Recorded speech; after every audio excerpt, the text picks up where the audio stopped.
Good morning, friends. Hey, I had an interaction this week that I wanted to share with you.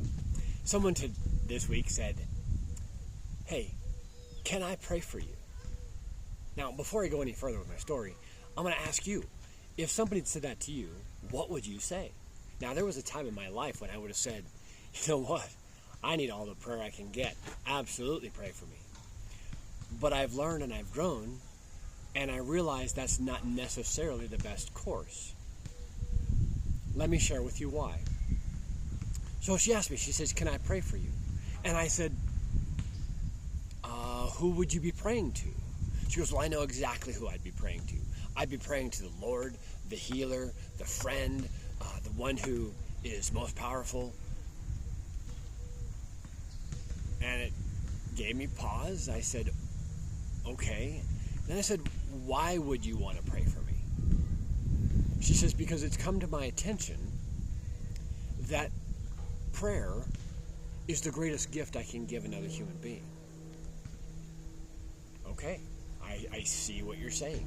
So her gift, her desire, her quest is motivated out of love. Okay, and I appreciate that. So then I asked her one more question. I said, "What is his name?" And it gave her pause. She didn't know the answer to that. Now, I make that argument because in all of life, we know who we're dealing with, right? Even when you go to the restaurant, the server comes up to say, "Hey, my name is Amanda, I'm here to help you." You go to the lumberyard and you have, the guy has a tag on, a name on it associated with the lumberyard. Anywhere you go, any friends you have, any business dealings you have, any even to acquaintances, the first thing you ask is, "What is your name?" So she couldn't give me the name. Now, I bring that up to you as a question mark. You pray to a God, but do you even know his name? You have an intimate relationship with him, but do you know his name? Who he refers to himself as? So, I'll go on with my story, and we'll circle back to that in a minute, but so those are the three questions I asked her. She didn't know the answer to that question. But let me share with you why. Again, this is a personal friend. This is someone I know personally and love dearly. So it's not like her motivation was to hurt me. Her motivation was to help me. She does love me. She wants good for me, and I appreciate that. But have you ever done something that you thought was going to be good for you and turned out to not be good for you?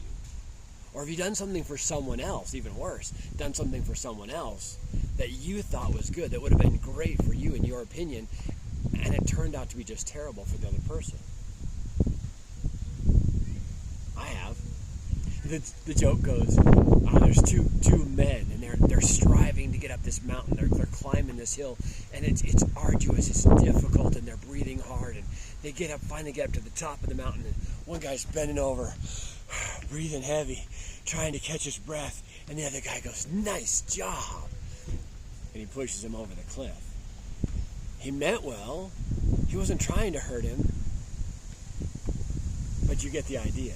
Now, how about spiritually speaking? In your spiritual life, have you done anything? Have you grown to the place where you've seen some of your negative habits or things that you used to do no longer profitable for you? They're not good for you. They didn't work for you anymore. One of the things I've become aware of in recent years, of course, is Jesus says, "As a man thinketh in his heart, so is he." So is he. You become what you think about. Well, if becoming what you think about shapes your life, it literally gives you the life in this reality that you think about up in here. Now, that's a power transfer, whether you know it or not. Thinking is a power transfer, and it's a mistake that you made, and hopefully you would have corrected it, right? Negative habits gave you a negative life. So if you've corrected your habits in your mind to get a better life, well, that's the start, right? That's a definite good start. Now, what about, the Bible talks about the Spirit is given at the laying on of the apostles' hands. That's an Acts. So, Spirit given, laying on apostles' hands. That is an energy transfer. There's an energy transfer happening because the apostles had something that the recipients were willing to receive, and they laid their hands on them willingly, and they transferred that to them. All right? Then there's Peter. Peter, remember that story where the guy was asking of Peter healing, and Peter says, silver and gold have we none, but such as I have give I thee. In the name of Jesus, rise up and walk. So there was an energy transfer. What he did, you cannot give what you do not have. So Peter had something that he was able to transfer to that man at his request, at a mutual consent.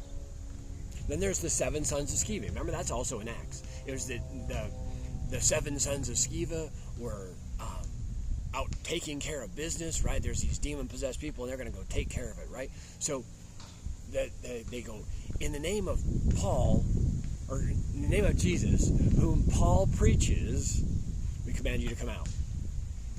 And the demons were straight up with him. They said, listen, Jesus we know, and Paul we've heard about, but who the hell are you? And he beat the shit out of him. Now, that's a power transfer, right? What about Chinese? If you wanted in something not biblical, right? The Chinese have known for millennia that there's power transfer. They do it with their hands. They can create, they not create, but they can pull in power called qi, and they can heal with it. They can create with it. They can move with it. They can create sound. I mean, they do some incredible things with this qi. It is a power transfer. Now, back to prayer. When she asked me, could I pray for you? And she didn't know who she was praying to, what would you have said? Would you have said for the moment, well, absolutely, I appreciate that your heart is good and you intend well. Yeah, go ahead and pray for me. Or would you have said, let's talk about it? Now, I chose to say, let's talk about it. Now, I know her well, so it's my guess that she's going to come back and say, hey, why didn't you want me to pray for you? What are you thinking? What are your concerns? And she'll let me air it, and I'll share, and we'll see where things go. But my point is, there's so much more to this laying on of hands. There's so much more to the acceptance of the energy that someone else is giving you, even if they're giving it in good. Now, I will tell you straight up, and I'll share more later, but there's the gods that the church teaches. They teach there is only one God, but their words deny that. They call the God the Most High. How can you have a Most High of one? So all other nations know that there is multiple gods. There's in the Jewish tradition, there's the God of the Old Testament, there's the God of the New Testament, there's the God that is the God of the Jews, there's the God that came to rescue the Jews, there's the Creator God, there's the one who it moved over the surface of the deep, the Spirit, a female deity. There is so much more, even to the spiritual traditions that the church doesn't teach of Judeo-Christianity. So if you don't know those, then I would highly encourage you to pause before you just willy-nilly accept whatever someone else is offering you by way of prayer or quote goodness through their spirituality, through the transfer of their will into yours. Because here's the truth. You would never go out into a busy mall and shout your deepest, darkest secrets, needs, and desires. Nor would you even give your social security number. Why? Because those in that mall are not necessarily going to be good for you or have good intentions for you. Likewise, in the spirit realm, it behooves you to spend time getting to know relationally who it is that you're requesting assistance from. It's silly to just willy-nilly ask any being, I just need good. Well, have you ever had two parents that disagree on the fundamental basic principles of how to discipline a child? So one says, well, that act is an act of disobedience, act of willful disobedience. I'm gonna spank for it until it's gone.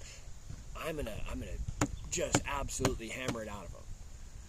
That's harsh. That not necessarily good for the child. Maybe is, maybe isn't, but that's not the discussion here. The discussion is there's another parent that says, no, love them, no, encourage them, help them, show them, teach them how to not have these attitudes, how that these attitudes are bad for them, and ultimately it'll circle around us hurting them. So, two different parenting styles. So even if you believe that there's just one God is existing in three different persons, three different people are going to act, they're supposed to act the same way, but even if that's all you believed, you're going to go, wait a minute, there's three different ways to act, three different possible scenarios. Now I'm telling you there's way more than that, but let's just assume that for a second. There's three different possible scenarios, and not all of them are good for you. So I'm encouraging you to say, listen, if someone asks you, can I pray for you? Dig a little deeper. Have a conversation. And then I would encourage you to learn for yourself who it is that they're praying to. And then, here's the kicker. Who are you praying to? Do you know who you're praying to? Do you know who's answering your prayers? Is your life in chaos? Is your life often in ruin? And you're going, this isn't what I wanted. This isn't what I requested. Yet, it kind of is, but it's not. It's never fully what you need for your life. That can very well be indicative that you're requesting of the wrong God. I would highly encourage you to get to know the God that's actually answering your prayers. Anyway, that's all for today, guys. I hope it makes you think. I do love you, and I'll see you next time. Bye-bye.